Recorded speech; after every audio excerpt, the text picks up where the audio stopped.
यदि आलोचना समालोचना नहीं होगा तो फिर साहित्य का विकास हो ही नहीं सकेगा। इसलिए धरती तल के सबसे बड़े समालोचक कबीर साहब माने जाते हैं। आलोचना करने में उससे बड़ा निष्णात आज तक धरती पे कोई पैदा नहीं हुआ है, इतने बड़े आलोचक हैं। यही कारण है कि यूनिवर्सिटी में जिन जिन विद्वानों पर, जिन जिन एक व्यक्ति पर शोध की प्रक्रिया चलती है, उसमें 25% में पूरे दुनिया के और विषय है और 75% विषय में केवल कबीर साहब का नाम ही काफी है। उसी पर शोध होता है पूरे दुनिया में, क्योंकि उनके आलोचना का क्षेत्र बहुत विस्तृत है और आलोचना का महत्व है। हम लोग उस आलोचना की बात को, व्यंग की बात को न समझने के कारण कहते कबीर साहब तो बड़ा विरोध करता है, खाली विरोध ही करता है, विरोध नहीं करता। वो वही काम कर रहा है जो करना चाहिए उनको। समझ रहे बात को। दूसरी जगह कहा कि कंकर पत्थर जोड़ के मस्जिद लियो चुनाए, अत्ता चढ़ी मुल्ला बांग दे। क्या बहरा हुआ खुदा है? खुदा भगवान ईश्वर अल्लाह क्या बहरा है जो उसको अपनी बात सुनाने के लिए चिल्लाना पड़ रहा है?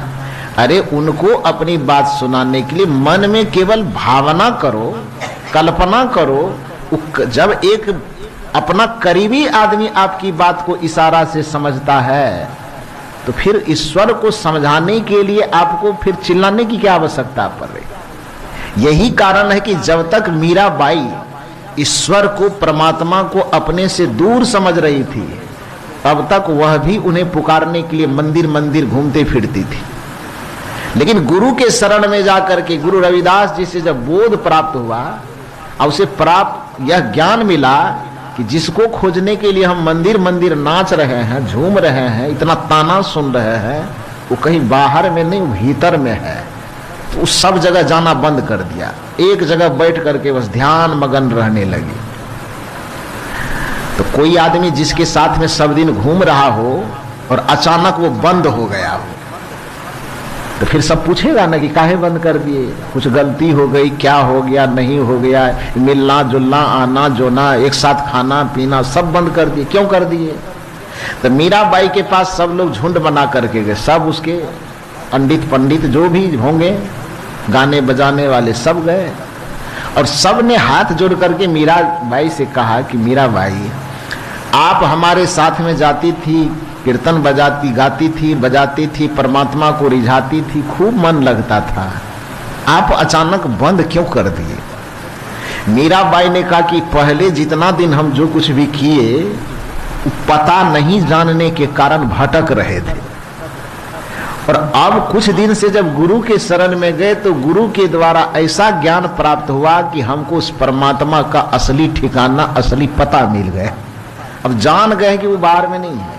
गोस्वामी जी भी जाना, लेकिन बड़ा लेट से जाना, और इतना लेट से जाना कि जब जीवन के अंतिम क्षण में उन्होंने विनय पत्रिका लिखा, उस विनय पत्रिका में एक पंक्ति उन्होंने लिखा कि अब लौ नसानी अब न नसई हूं, कि अब तक मैंने जीवन के बहुत सारे क्षणों का नाश कर दिया, बर्बाद कर दिया, लेकिन अब समझ गया हूं कि राम क्या है, ईश्वर क्या है, भगवान क्या है, परमात्मा क्या है। तो नहीं जानने के कारण अब तक जो जीवन के अवसरों को मैंने नसा दिया, गवा दिया, तो अब लो नसानी, अब तक मैंने बहुत समय को बर्बाद किया, लेकिन अब न नसई हूं, अब समझ जाने के बाद अब मैं अपने जीवन के अवसर को बर्बाद नहीं करूंगा। तो मीराबाई क्या कहती है, वो जो सब साथी लोग आए थे उनको मीराबाई कहती है कि आप लोग जाइए, जो आप लोग कर रहे हैं कीजिए, हम मना नहीं करेंगे, लेकिन हम अब वह काम करने नहीं जाएंगे। तो सब लोगों ने पूछा क्यों नहीं जाइएगा? तो देखिए मीराबाई कितना सुंदर पंक्ति कि और के पिय परदेश बसत है, लिख लिख भेजे पाती। चिट्ठी लिखने की जरूरत किसको पड़ती है? जो बाहर रहते हैं, घर में रहते हैं तो उसके लिए, जो घर में ही रहता है, दिन रात एक साथ ही हमेशा रहता है, उसके लिए चिट्ठी लिखने की जरूरत पड़ती है? नहीं पड़ती है। देखिए संत महात्मा जो ज्ञान देते हैं, आध्यात्मिक ज्ञान को समझाने के लिए कितनी लौकिक बात करते हैं, ये आदमी को फट से समझ में आ जाए। क्या कहते हैं? और के पिय परदेश बसत है, तो लिख लिख भेजे पाती। जिसका पति, जिसका पिया, जिसका परमात्मा दूर देश में बसता हो, है हाजिर ते ही दूर बतावे। जिसको दूर बताया गया है, वो दूर बताने के कारण लोग उसको चाहे भजन गा करके, चाहे माला जप करके, चाहे चिल्ला करके, चाहे नाच करके, चाहे तीरथ करके, चाहे व्रत करके उसको पुकार पुकार के रिझाने की कोशिश करता है। लेकिन हम समझ गए कि वो तो मेरे घरे में है, घर में ही नहीं बल्कि मेरे घाट में ही है, तो अभी चिट्ठी पत्री लिखने की क्या जरूरत है। मीराबाई की पंक्ति की और के पिय परदेश बसत है, लिख लिख भेजे पाती, लेकिन मोर पिया मेरे हिय बसत है, न कहूं आती न जाती, न कहूं आती न जाती। मेरा परमात्मा, मेरा ईश्वर, मेरा भगवान मेरे हृदय में ही निवास करता है, तो उस जगह पर अलग से चिल्ला चिल्ला करके पुकारने की क्या आवश्यकता है, उसको क्यों पुकारूं। तो मैं कह यह रहा था आपसे कि वह ईश्वर व परमात्मा जो हमारे और आपके हृदय में बैठा हुआ है, उस और ईश्वर और परमात्मा को पुकारने की आवश्यकता नहीं पड़ेगी कि हमारे कर्म के पूंजी को ठीक कर दीजिए, ये कर दीजिए। मुझसे आप पूछिए कि यदि आपकी तकदीर आपको बिगड़ा हुआ लगता है, यदि आपका कर्म आपको बिगड़ा हुआ लगता है, बहुत अच्छा करने के बावजूद भी आपका काम ठीक नहीं हो रहा है, तो हम आपको अंगूठी पहनने नहीं बताएंगे, हम आपको ताबीज भी पहनने नहीं बताएंगे, और ये भी नहीं कहेंगे कि 500 टका के लड्डू खरीद के लेते आइए तब हम ठीक कर देंगे। हम ये भी नहीं कहेंगे कि फलाना यज्ञ कर लीजिए तब आपका तकदीर ठीक हो जाएगा। भगवान को भी मत पुकारिए आप, और भगवान को पुकारना ही है तो उनसे बस इतना सा निवेदन कीजिए, इतना आग्रह कीजिए कि हे प्रभु, हे ईश्वर, हे गुरु, हमारा तकदीर हमको बिगड़ा हुआ दिखाई दे रहा है, बहुत अच्छा करने के बावजूद भी काम में हमें सफलता नहीं दिखाई दे रही है। तो यदि आप अपने तकदीर को सुधारने की कोशिश करना चाहते हैं तो कोई पूजा, कोई पाठ, कोई तीर्थ व्रत की कामना नहीं कीजिए, बल्कि जिससे भी आप प्रार्थना करते हैं मन ही मन बैठ करके बस उससे एक प्रार्थना कीजिए कि हे गुरु, हे ईश्वर, हे प्रभु, हे परमात्मा, हमको किसी आदमी के सेवा करने का अवसर दे दीजिए। क्या समझे? ये नहीं मांगिए कि हमको मंदिर बनाने का अवसर दे दीजिए, उस वरदान से कुछ नहीं होगा। यदि आपकी तकदीर बिगड़ी हुई लग रही है, आपका जीवन बिगड़ा हुआ लग रहा है, बहुत अच्छा करने के बावजूद भी आपको जीवन में कुछ सुधार नहीं दिख रहा है, तो आप यह प्रार्थना नहीं कीजिए कि हमें मंदिर बनाने का अवसर दे दीजिए। आप यह भी प्रार्थना मत कीजिए कि हमको कहीं कुछ बड़ा काम करने का मौका दे दीजिए, यज्ञ करने का मौका दे दीजिए, हवन करने का मौका दीजिए, गंगा में नहाने का मौका दे दीजिए, तीर्थ व्रत करने का, नर्मदा कावेरी नहाने का मौका दीजिए। ये वरदान आप मत मांगिए। यदि मांगना ही है, पुकारना ही है, बोलना ही है, तो चुपचाप शांत होकर के बैठिए और अपने मन ही मन उस पुकार को लगाइए कि हे गुरुदेव, मेरी तकदीर बिगड़ी हुई है, मेरा जीवन बिगड़ा हुआ है, मेरा किस्मत बिगड़ा हुआ लगता है, आप मेरे लिए कुछ सेवा का अवसर दीजिए। ऐसा कुछ अवसर मेरे सामने लाइए कि किसी भूखे को मेरे हाथ से खाना मिल जाए। ऐसा अवसर मेरे सामने लाइए कि किसी प्यासे को मेरे हाथ से पानी मिल जाए।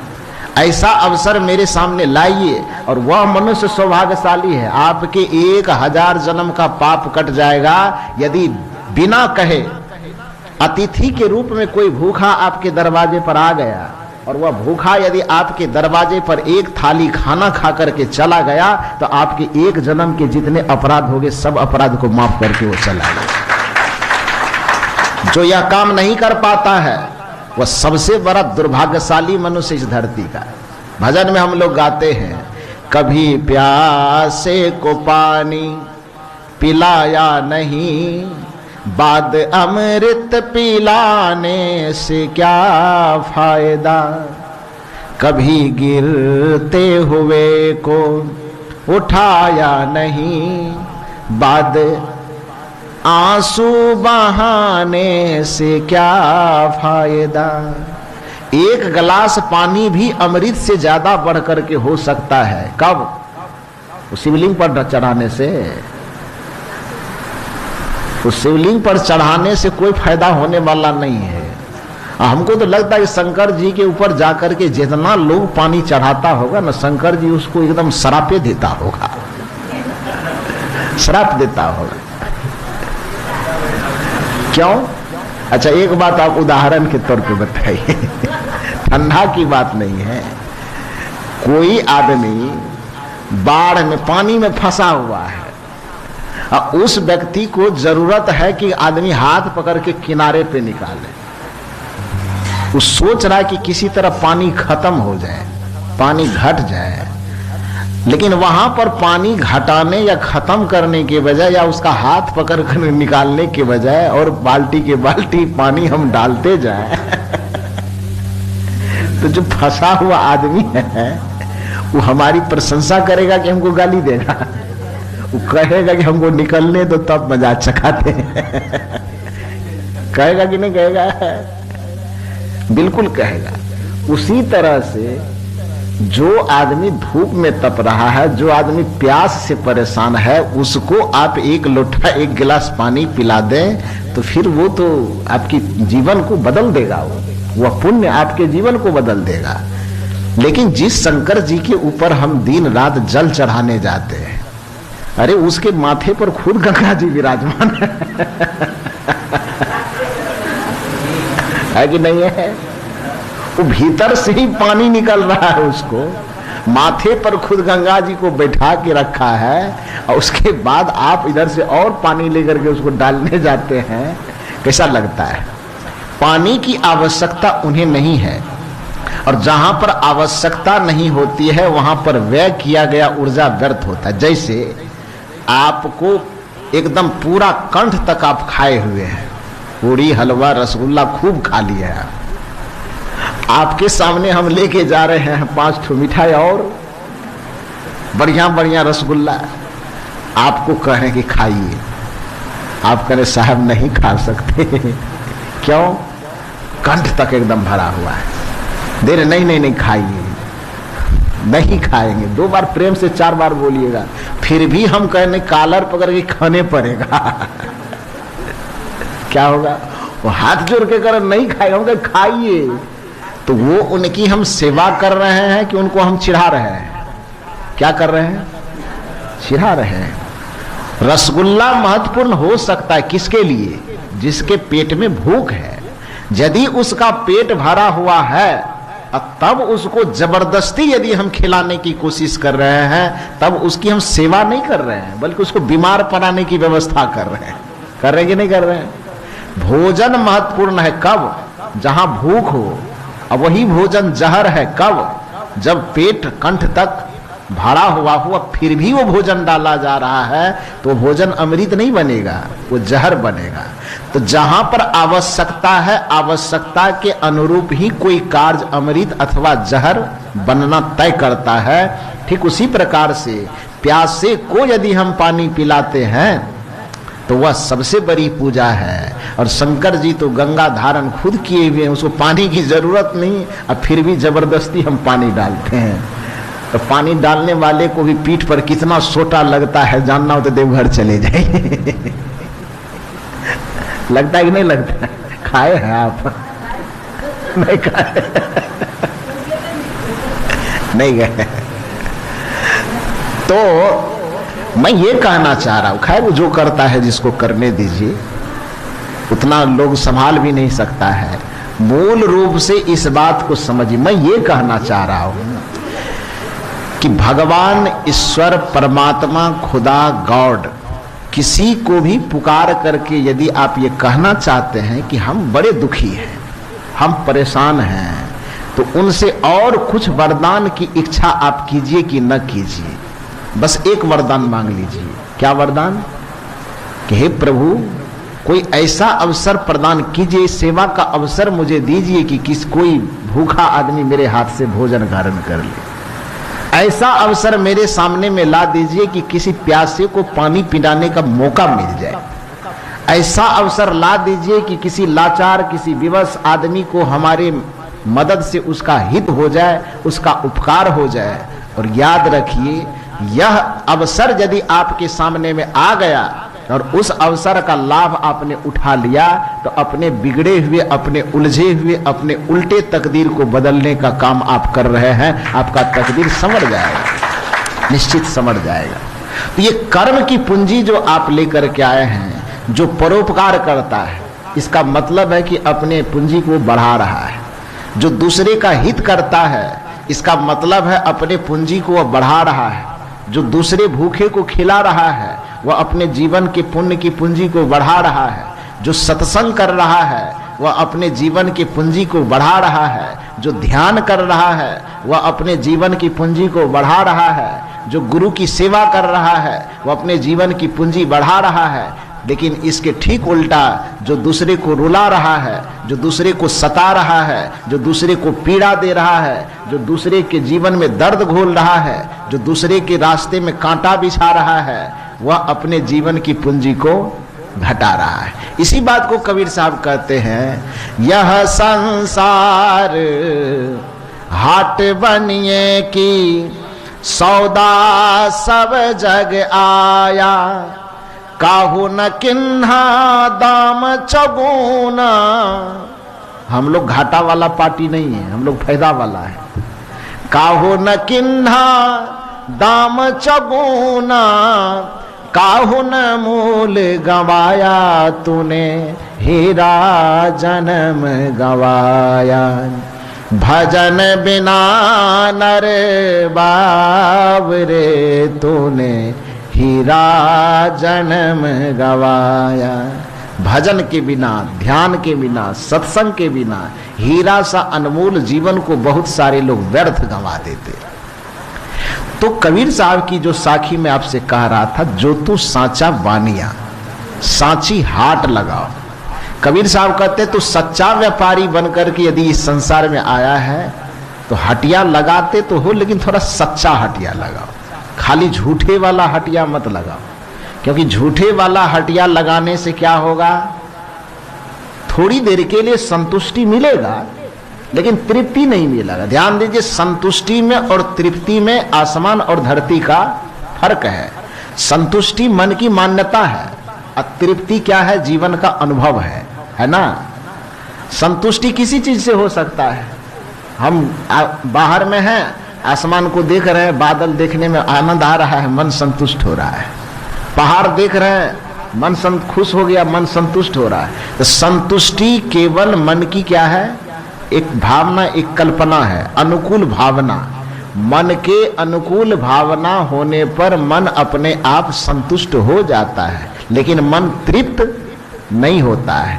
तृप्त होने के लिए क्या करना होगा, जो वास्तविक चीज है, जैसे प्यास लगी है तो पानी की कल्पना करने से संतुष्टि तो हो सकती है, लेकिन जब तक पानी पिएंगे नहीं तब तक तृप्ति नहीं हो सकती है। यदि भूख लगी है तो अच्छे अच्छे भोजन का चित्र देख करके भी मन प्रसन्न हो सकता है, संतुष्टि मिल सकती है, लेकिन जब तक भोजन हम पेट में खाएंगे नहीं तब तक तृप्ति नहीं मिल सकती। झूठ से आज तक इस संसार में किसी को संतुष्टि तो हुई है लेकिन तृप्ति नहीं हुई है। कैसे, बचपन की एक घटना यदि मैं बताऊं तो बात समझ जाए। सब लोग बच्चा में तो कोई ना कोई खेल खेलता ही है ना, हम लोग भी बच्चा में खेलते थे।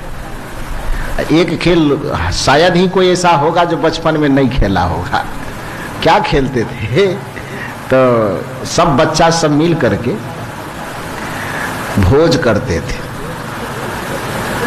जो तो लड़का लड़की ले आए कि शादी विवाह हो गया, इसका बरतुहारी लगा देते थे। चलो आपस में निमंत्रण दे दिए, निमंत्रण आज शाम के भोज करा, 5 मिनट में शाम हो जाता था। होता था कि नहीं होता था? तो कोई चीज का पत्ता इतना जो बगल में रहता जंगल झाड़ में, इतना छोटा छोटा पत्ता तोड़ के ले आए, सबको निमंत्रण दिए। 5 मिनट में शाम हो गया, फिर सबको बुला के ले, चलिए चलिए बैठिए बैठिए। जो आदर सत्कार, बड़ा वाला लोगों को देखते थे कि भोज में कैसे खाता है, कैसे बुलाता आया तो कैसे स्वागत किया, बैठाया, तो सब बच्चे में वही नकल करते थे। किए आप लोग की नहीं किए हैं? किए होंगे? हाँ किए। हम लोग भी किए। तो सब बच्चे लोगों को लाइन में बैठाए, ठीक। हम भी खुद बच्चे थे, हम कहाँ बूढ़ा थे उस समय में। तो आपस में सबको लाइन में बैठा के पत्तल बांटते हैं।